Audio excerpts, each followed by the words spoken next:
कल हमने vector addition क्या किया सीखा है ना। और वेक्टर एडिशन में हमने क्या किया, कुछ एग्जांपल दिए हुए हैं और ये भी मैंने बताया कि मान लो अगर हमारे पास क्या है दो से ज्यादा वेक्टर हैं और उनका रिजल्टेंट निकालना है तो मोस्ट ऑफ द टाइम अगर दोनों सबका मैग्नीट्यूड बराबर बराबर नहीं है तो फिर सबसे बेस्ट तरीका तुम्हारे पास ये रहेगा कि दो का रिजल्टेंट निकालो और तीसरे का क्या करो, तीसरे के साथ सॉल्व करो। लेकिन हमने ये देखा है कि अगर मैग्नीट्यूड इक्वल इक्वल नहीं है तो दो का रिजल्टेंट निकालना बहुत सरदर्दी हो जाती है, क्योंकि चलो रिजल्टेंट का मैग्नीट्यूड तो निकल जाएगा पर रिजल्टेंट का डायरेक्शन भी तो चाहिए। अब वो डायरेक्शन हो सकता है परफेक्ट आए, हो सकता है परफेक्ट ना आए, और जब रिजल्टेंट का डायरेक्शन अगर परफेक्ट नहीं आया तो उसको फिर फाइनल आंसर या तीसरे वेक्टर के साथ सॉल्व कैसे करेंगे। तो कल हमने क्या किया है देखा है, तो हमने उसमें ये देख लिया सीधा सीधा कि क्या करना है, हमको कंपोनेंट में रिजॉल्व करना है। कंपोनेंट में रिजॉल्व करने से अगर कंपोनेंट सेम डायरेक्शन में आ रहा है तो सीधा ऐड कर सकते हैं, एग्जैक्टली अपोजिट डायरेक्शन में आ रहा है तो सीधे क्या कर सकते हैं, सब्ट्रैक्ट कर सकते हैं। इस तरह से हमारा काम चल जाएगा। अब उसी पे हमें क्या करना है, कुछ एग्जांपल्स देखने हैं, ध्यान रखना है एग्जांपल्स प्योर हम अपने क्या कर रहे हैं, सिलेबस का उठा रहे हैं। क्योंकि मैंने तुमको कई बार बोला बेटा हमारे सिलेबस में वेक्टर नहीं है, वेक्टर का यूज है जिसकी हेल्प से हम क्या करते हैं, फिजिक्स के क्वेश्चन सॉल्व करते हैं। तो इसका ये बिल्कुल मतलब नहीं कि हमको वेक्टर्स वगैरह में क्या करना है, पीएचडी करना है और प्योर वेक्टर हम क्या करने लगे, आलतू फालतू पढ़ने लगे। वेक्टर का उतना ही पार्ट हमको क्या करना सीखना है जिसको हम सीधा सीधा क्या कर पाए, अपने सिलेबस में यूज कर पाए, फिजिक्स के क्वेश्चन सॉल्व करने में यूज कर पाए। तो हम यहाँ पे एग्जाम्पल भी क्या करेंगे, फिजिक्स का ही लेंगे, राइट, उसी को हम क्या करेंगे, सॉल्व करेंगे। तो मान लो हमने क्या किया, इस तरह से एग्जाम्पल ले लिया और लेट्स से एग्जांपल लिया हमने एक इक्विलैटरल ट्रायंगल का।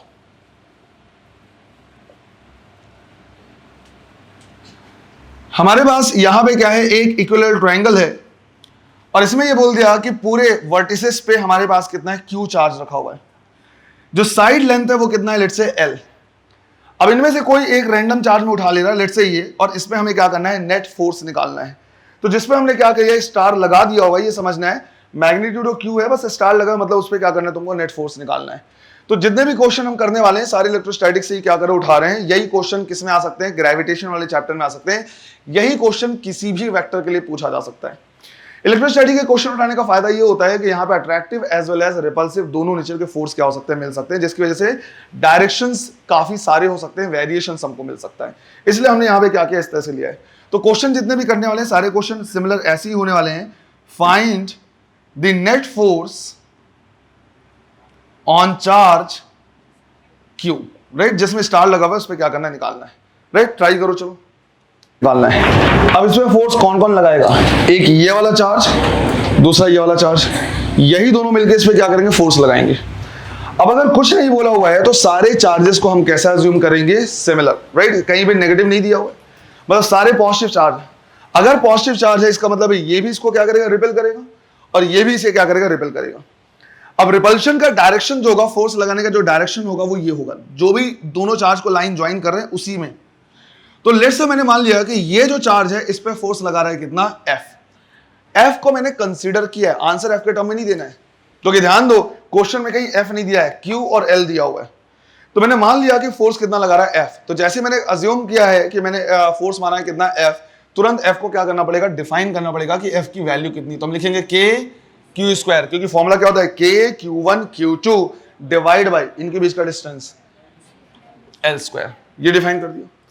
अगर ये वाला चार्ज इसको F फोर्स से रिपेल कर रहा है तो ये वाला चार्ज भी से कितने फोर्स से रिपेल करेगा, F फोर्स से रिपेल करेगा। रीजन, ये दोनों बराबर हैं और इनके बीच का डिस्टेंस क्या है, सेम है।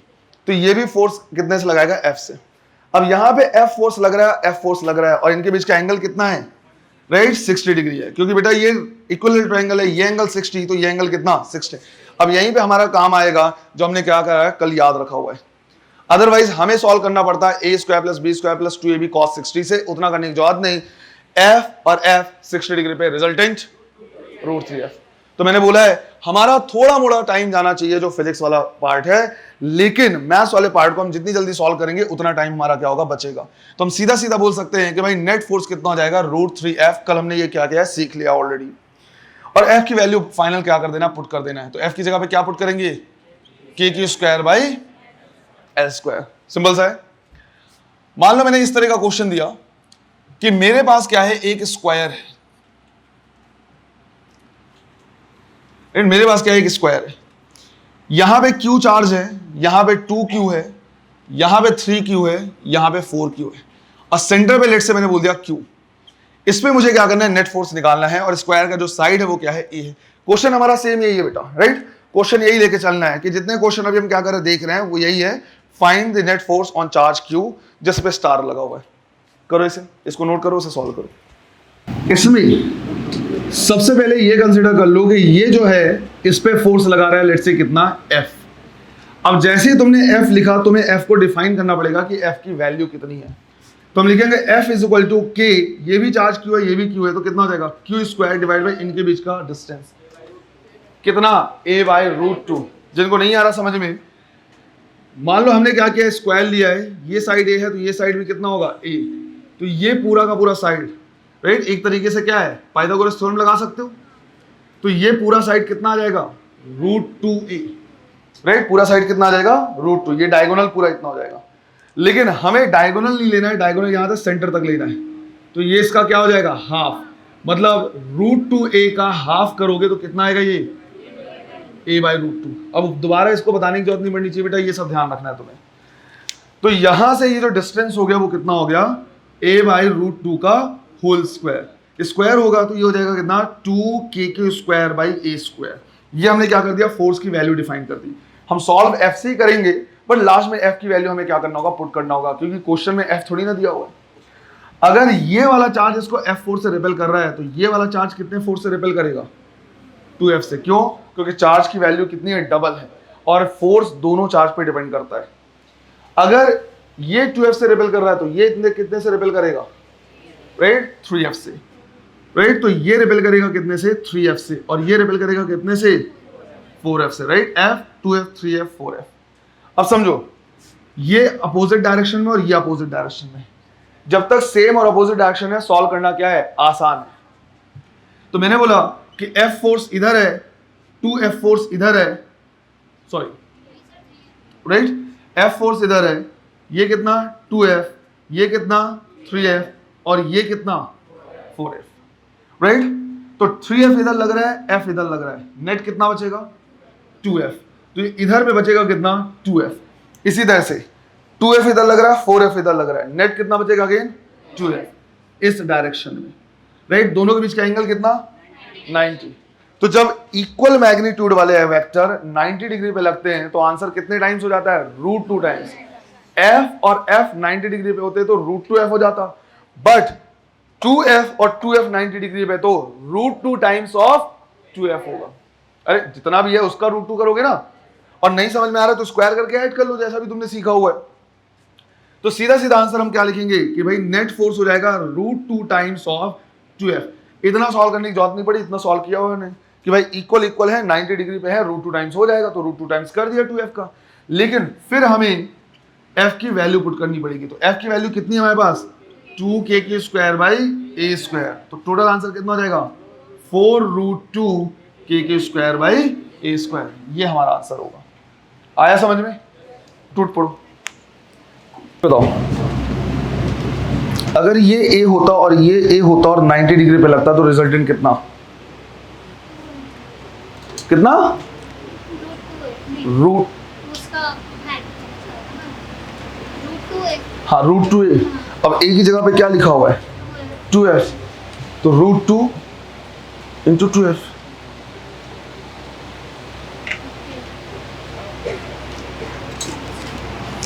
इसको मान लो ये कितना है, A है, ये मान लो A है। कल सिखाया मैंने, अगर A और A 90 डिग्री पे आता है तो रिजल्टेंट कितना, रूट 2A। तो यहाँ पे A की जगह पे 2F लिखा है तो 2F लिखोगे ना उसका, कर लिया। बिल्कुल सिंपल सा क्वेश्चन दे रहा।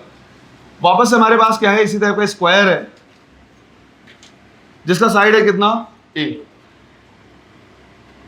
यहां पे Q है, यहां पे माइनस Q है, यहां माइनस Q है, यहां Q है, सेंटर में Q चार्ज है। इस पे तुम्हें क्या करना है, नेट फोर्स निकालना है। -4 रूट 2 सबने, right, 4 root 2 KQ square by A square. Same वही आंसर आ रहा जो इससे पहले आ रहा था। समझो, अब इसमें सिचुएशन ऐसी है बेटा कि ये पॉजिटिव चार्ज है, ये पॉजिटिव चार्ज है, ये भी पॉजिटिव है। सिमिलर चार्ज के बीच में क्या लगेगा? रिपल्शन। लेकिन ये दोनों कैसे नेगेटिव हैं? ये कैसा फोर्स लगाएंगे? अट्रैक्टिव नेचर का। इसका मतलब कुछ ऐसा हो गया कि ये वाला चार्ज मान लो उसको क्या कर रहा है? धक्का दे रहा है, लेकिन ये वाला उसको क्या कर रहा है? खींच रहा है। तो बेटा फोर्स तो दोनों सेम ही डायरेक्शन में लगा ना। यहां पे कोई खड़ा इधर से एक धक्का दे रहा है, इधर से खींच रहा है, तो दोनों फोर्स सेम डायरेक्शन में लगा या नहीं लगा? उसी तरह से तो हम बोलेंगे कि ये वाला जो है इस पे फोर्स लगाएगा, इधर पे धक्का दे रहा है, रिपल्सिव फोर्स लगा रहा है कितना? F। इसी तरह से ये भी इस पे रिपेल करेगा कितने से? F से। सबसे पहले तुरंत F को क्या करना है? डिफाइन करना है। क्या लिखेंगे? के स्क्वायर बाई ये डिस्टेंस a बाई √2 का, तो ये कितना हो गया? 2 के स्क्वायर बाई F को डिफाइन कर दिया, कोई दिक्कत नहीं। अगर ये F से रिपेल कर रहा है, ये F से रिपेल कर रहा है, तो ये भी F से क्या करेगा? अट्रैक्ट करेगा, राइट? माइनस साइन सिर्फ इंडिकेट कर रहा है कि वो क्या करेगा? अट्रैक्ट करेगा, बाकी डायरेक्शन तो इधर ही रहेगा ना, राइट? इधर पे लगेगा F, और ये भी कितने से अट्रैक्ट करेगा? F से, है ना? तो F से धक्का दे रहा है, F से खींच रहा है, टोटल फोर्स 2F। ये F से धक्का दे रहा है, ये F से खींच रहा है, टोटल फोर्स 2F। और ये पूरा 2F इधर और 2F इधर, कितने पे? तो सिचुएशन तो सेम हो गई ना कि भाई जो नेट फोर्स होगा वो √2 टाइम्स ऑफ 2F होगा, तो हो जाएगा 2 √2 के स्क्वायर बाई ए स्क्वायर। ये भी 2 था, 2 के स्क्वायर बाई ए स्क्वायर। तो आंसर बिल्कुल वही आएगा जो इससे पहले आ गया था। अरे आ रहा समझ में? सिंपल सा है, राइट? वापस से मान लो हमारे पास क्या है? एक स्क्वायर ही है, राइट? स्क्वायर का जो साइड है वो A। इसके वर्टिसेस पे, जितने भी वर्टिसेस है, हर जगह पे जो चार्ज है वो कितना है? Q, right? हर जगह पे चार्ज Q रखा हुआ है। इस चार्ज पे तुम्हें क्या बताना है? नेट फोर्स कितना है? करो, आंसर क्या आ रहा है? आंसर हमेशा उसके फॉर्मेट में देना है जो क्वेश्चन में दिया हुआ है। उसके अलावा यूनिवर्सल कांस्टेंट को तुम यूज कर सकते हो, क्योंकि यूनिवर्सल कांस्टेंट मतलब सब जानते हैं कि अगर कहीं पे R लिखा हुआ है तो यूनिवर्सल गैस कांस्टेंट है, कैपिटल G लिखा है मतलब ग्रेविटेशनल कांस्टेंट है, F लिखोगे क्या मतलब है F का? क्या वैल्यू F की कौन जानेगा? तो आंसर हमेशा उसके फॉर्मेट में देना। अब समझो बेटा,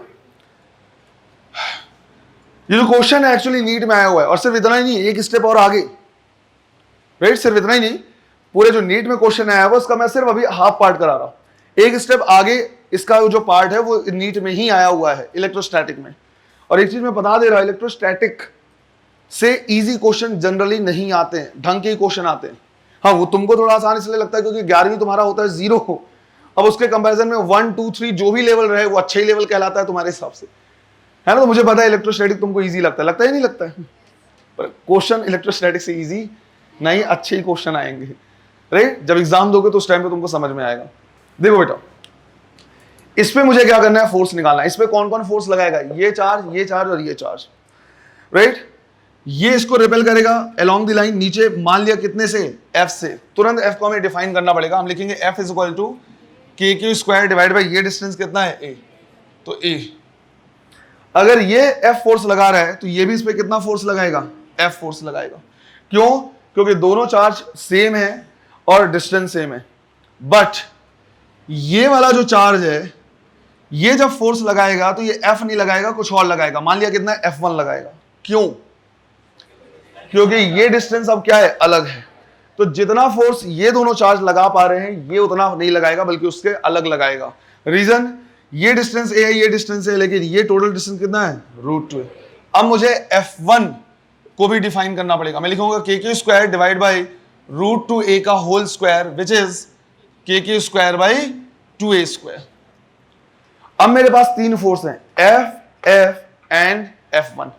मुझे नेट निकालना पड़ेगा इसका। तो सबसे पहले हम क्या करेंगे? F और F का रिजल्टेंट निकाल लेंगे। F और F का रिजल्टेंट कितना? √2F, क्योंकि दोनों बराबर बराबर है, 90 डिग्री पे लग रहे हैं, और इनका रिजल्टेंट F1 के ही डायरेक्शन में होगा। अरे होगा ही नहीं होगा, राइट? तो इसका रिजल्टेंट और इसका रिजल्टेंट इधर पे आएगा कितना? √2F, है ना? तो अब सिनारियो ऐसा हो गया कि इस डायरेक्शन में √2F लग रहा है और कितना लग रहा है? F1 लग रहा है। तो नेट फोर्स हम डायरेक्ट ऐड कर सकते हैं, हम लिखेंगे √2F प्लस F1। क्लियर है ये? अब मुझे क्या करना पड़ेगा? F और F1 की वैल्यू पुट करनी होगी। तो यहां पे हम लिखेंगे √2 टाइम्स ऑफ के square by A square plus F1 की जगह पे के Q square divide by 2a²। तो कांस्टेंट हमारा कॉमन हमारा आ जाएगा के Q square by a² bracket में √2 प्लस हाफ। राइट, जिस फॉर्मेट में आंसर दिया रहेगा उस फॉर्मेट में हम दे सकते हैं। ये क्वेश्चन नीट में आया था, लेकिन अभी जो मैंने तुम्हें कराया है वो आधा कराया है, क्योंकि हम वेक्टर पढ़ रहे हैं तो वेक्टर वाला फॉर्मेट हम क्या कर रहे हैं, देख रहे हैं कि वेक्टर वाला पार्ट कहां कहां पे यूज आएगा। और मैंने तुमको बोला है मात्र उतना ही पढ़ना है जितना फिजिक्स सॉल्व करने के लिए एक्चुअल जरूरत पड़ेगी। नीट में क्वेश्चन क्या आया था वो भी देख लो, क्योंकि किया जा सकता है।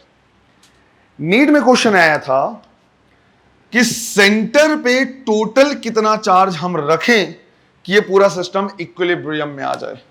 क्या मतलब होता है इक्विलिब्रियम का? राइट, अगर मैकेनिकल इक्विलिब्रियम, अभी जब मैं इक्विलिब्रियम बोलूंगा तो उसको समझना है क्या बोल रहा हूं मैं, मैकेनिकल इक्विलिब्रियम। राइट, क्योंकि थर्मल इक्विलिब्रियम भी होता है। मैकेनिकल इक्विलिब्रियम का मतलब होता है किसी भी चार्ज पे या किसी भी ऑब्जेक्ट पे लगने वाला नेट फोर्स कितना हो जाए, 0 हो जाए। जितना फोर्स इधर लग रहा है उतना ही फोर्स इधर लगे तो नेट फोर्स कितना, 0। अगर मैं किसी भी चार्ज पे नेट फोर्स क्या कर दूं, 0 कर दूं, तो बाकी पे भी क्या हो जाएगा, नेट फोर्स 0 हो जाएगा, क्योंकि जितना फोर्स इस पे लग रहा है उतनी फोर्स बाकी पे भी लग रहा है। अब मैंने ये देखा कि यार इस पे एक टोटल रिपल्सिव फोर्स लग रहा है इतना। अगर ये चार्ज जिसको मैं यहां रखने वाला हूं इतने ही फोर्स से क्या करे, उसको खींचे, तो नेट फोर्स कितना हो जाएगा, 0। राइट, तो नीट में क्वेश्चन यही आया था। राइट, क्वेश्चन ये आया था फाइंड, अब करा रहा तो यहीं पे वो भी करा दे रहा मैं, find the value of capital Q placed at the centre so that या such that system achieves an equilibrium।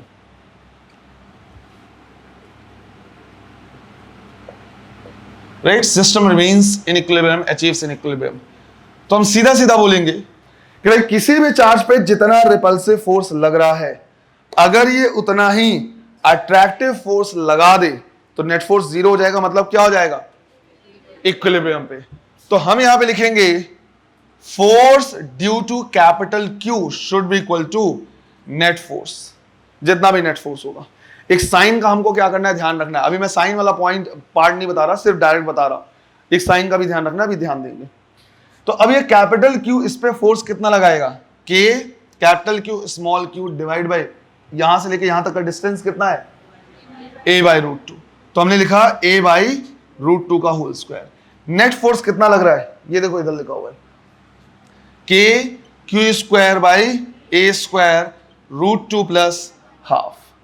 क्या क्या कैंसिल हो जाएगा, K small q, a square वाला टर्म भी क्या हो जाएगा, कैंसिल होगा। √2 का स्क्वायर ऊपर जाएगा, कितना हो गया 2 कैपिटल Q। यहां पे क्या बचा है, Q√2 प्लस हाफ। तो कैपिटल Q की वैल्यू क्या हो जाएगी, Q/2 √2 प्लस हाफ। जब ऑप्शन आया था तो ऑप्शन में थोड़ा ऐसा था, राइट, कि 1/2 को भी कॉमन निकाला था, तो Q/4 था, 2√2 प्लस 1 था। वो तो ऑप्शन जिस फॉर्मेट में देगा उस फॉर्मेट में क्या कर सकते हैं, चेंज कर सकते हैं। बट ध्यान इस चीज को और रखना है, माइनस साइन लगाना होगा। माइनस साइन रिप्रेजेंट करेगा कि स्मॉल q और कैपिटल Q अपोजिट नेचर के, क्योंकि हम चाहते हैं यहां पे फोर्स कैसा लगे, अट्रैक्टिव नेचर का। ये अट्रैक्टिव नेचर का फोर्स तभी लगेगा बेटा जब कैपिटल Q और स्मॉल q दोनों कैसे हो, अपोजिट नेचर के। अगर ये प्लस होगा तो ये माइनस हो जाएगा, और ये माइनस होगा तो ये क्या हो जाएगा, प्लस हो जाएगा। इस चीज का भी क्या करना है, ध्यान रखना है। राइट, इसका भी ध्यान रखना है। ये पूरा आया था किसमें, राइट, इस तरह से मैंने हाफ पार्ट पहले करवा दिया है। राइट, वेक्टर का पॉइंट ऑफ व्यू देखा, फिर बाद में हमने इलेक्ट्रोस्टैटिक का भी क्वेश्चन देखा। नीट का ही आया क्वेश्चन है ना, ध्यान रखना है। ये नहीं सोचना है बिल्कुल भी कि इतना टफ नहीं आता, इतना इजी नहीं आता, ये नहीं आता, वो नहीं आता ना बेटा। क्वेश्चन को पेपर को जज करने से तुम्हारा कुछ नहीं होने वाला है। तुम ये नहीं डिसाइड कर सकते कि पेपर कैसा आएगा।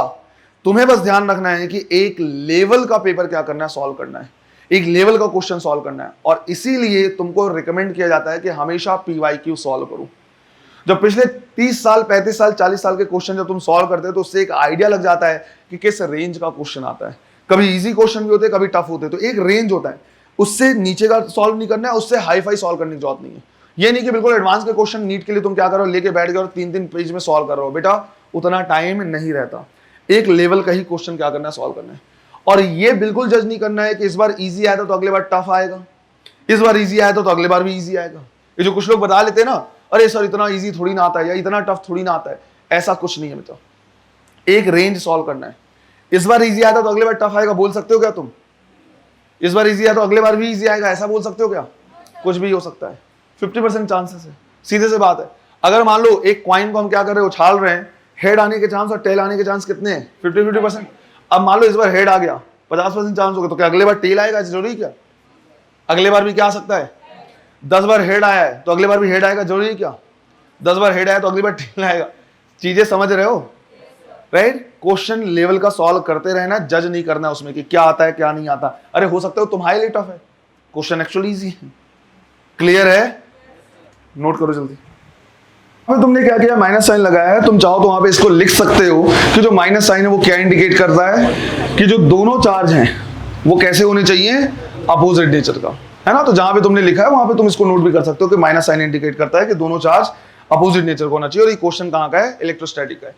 ऐसे ही क्वेश्चंस मैं चाहूं तो ग्रेविटेशन में करा सकता हूं। करना क्या है मुझे, यहां पे एम एम एम एम रख देना है। बस दिक्कत ही हो जाएगी वहां पे कि सारे जो फोर्स हैं बस वो अट्रैक्टिव ही नेचर के हो सकते हैं, ग्रेविटेशन में रिपल्सिव नेचर नहीं। तो हमारे पास नंबर ऑफ क्वेश्चंस या वेरिएशंस और कम हो जाएंगे। यहां पे तो अट्रैक्टिव रिपल्सिव दोनों टाइप का हो सकता है, वहां पे सिर्फ अट्रैक्टिव का है। मैं चाहूं तो ऐसे बोल सकता हूं कि एक मोमेंटम इधर है, दूसरा मोमेंटम इधर है, तीसरा मोमेंटम इधर है। कोई भी वेक्टर क्वांटिटीज को मैं क्या कर सकता हूं, इस तरह से ले सकता हूं, राइट? तो ध्यान रखना है वेक्टर क्वांटिटीज को किस तरह से सॉल्व करना है। लेवल थोड़ा सा अप करें, लेवल थोड़ा सा अप करें। लेट्स से मेरे पास अगेन एक इक्विलैटरल ट्रायंगल ही है, राइट? मेरे पास एक इक्विलैटरल ट्रायंगल है।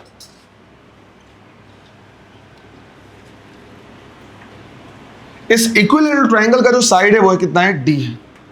एक चार्ज यहां पे रखा हुआ है Q, एक चार्ज यहां पे रखा हुआ है Q, और एक चार्ज यहां पे रखा हुआ है Q, राइट? यहां पे रखा है Q। ये जो डिस्टेंस है ये है d/2, मतलब इस लाइन के मिड में रखा हुआ है, ये भी है d/2। तुमको बताना है इस पे नेट फोर्स कितना है ना। करो, चलो देखो बेटा, समझो इसको। इसमें दो फोर्स लग रहे हैं। पहला तो ये इस पे फोर्स लगाएगा इस डायरेक्शन में, लेट से कितना? F1। दूसरा ये जो चार्ज है वो इस पे फोर्स नीचे की तरफ लगाएगा, लेट से कितना? दोनों के बीच का एंगल कितना?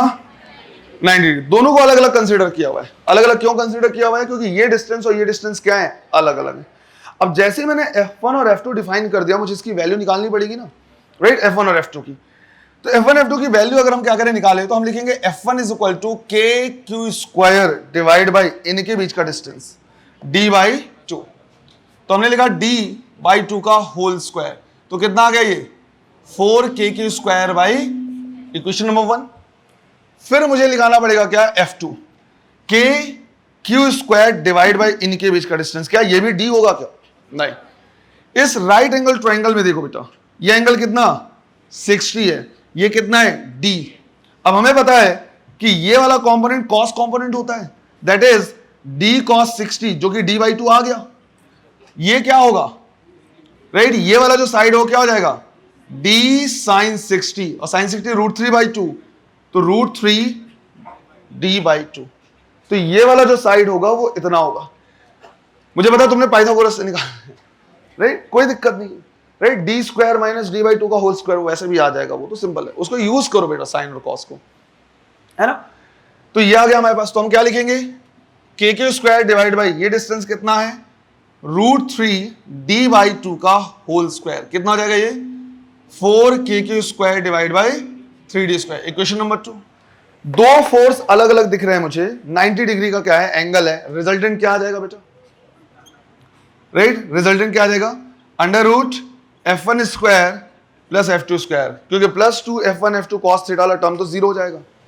अब समझो, रिकमेंडेशन है, राइट? कहां कहां पे गलती हो जाती है वो मैं रिकमेंड कर रहा हूं। अगर तुम F1 की जगह पे इस पूरे को रखोगे और स्क्वायर करोगे, F2 जगह इसको पूरे को रखोगे स्क्वायर करोगे, तो चांसेस है गलती हो जाए। हो सकता है अभी ना हो, लेकिन याद करो एग्जाम जब सॉल्व करते हैं तो छोटे छोटे स्पेस रहता है, वहीं पे स्क्वायर वगैरह कर रहे हो।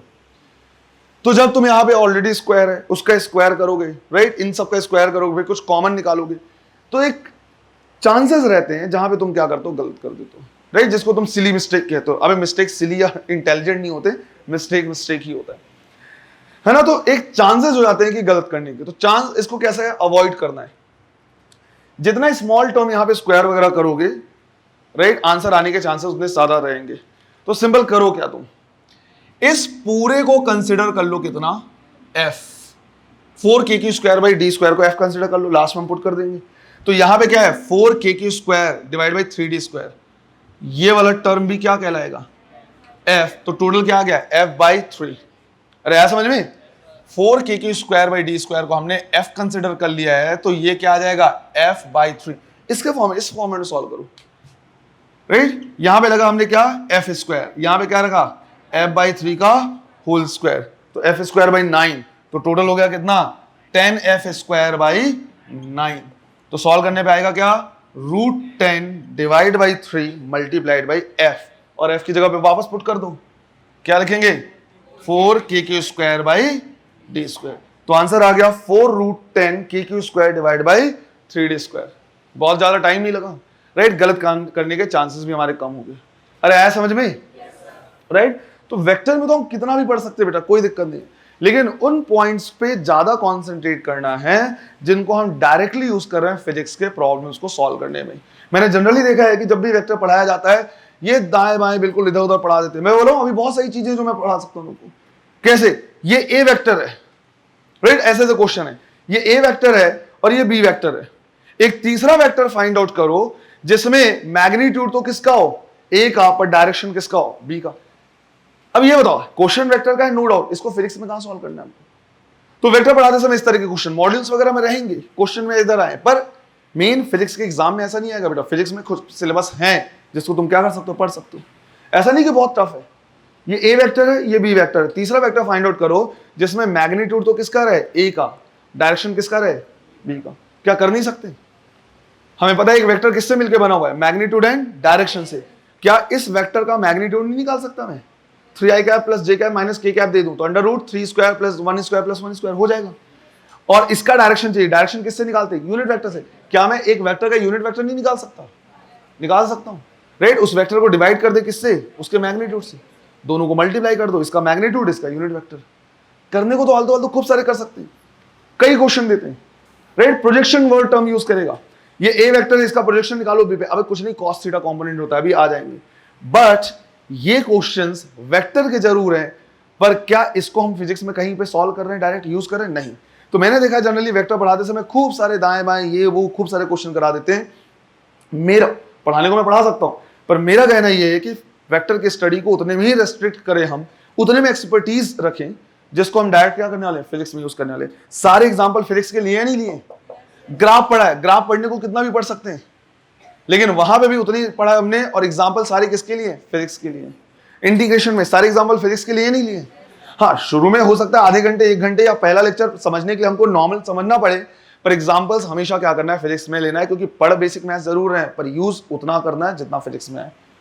आज जो पढ़ा है समझ में आया, राइट। आज की क्लास इतनी ही रखेंगे बेटा, कल मतलब नेक्स्ट हमारा जो क्लास होगा उसमें हम क्या करेंगे, मल्टीप्लीकेशन सीखेंगे, वेक्टर मल्टीप्लीकेशन। क्लियर है, चलो थैंक यू।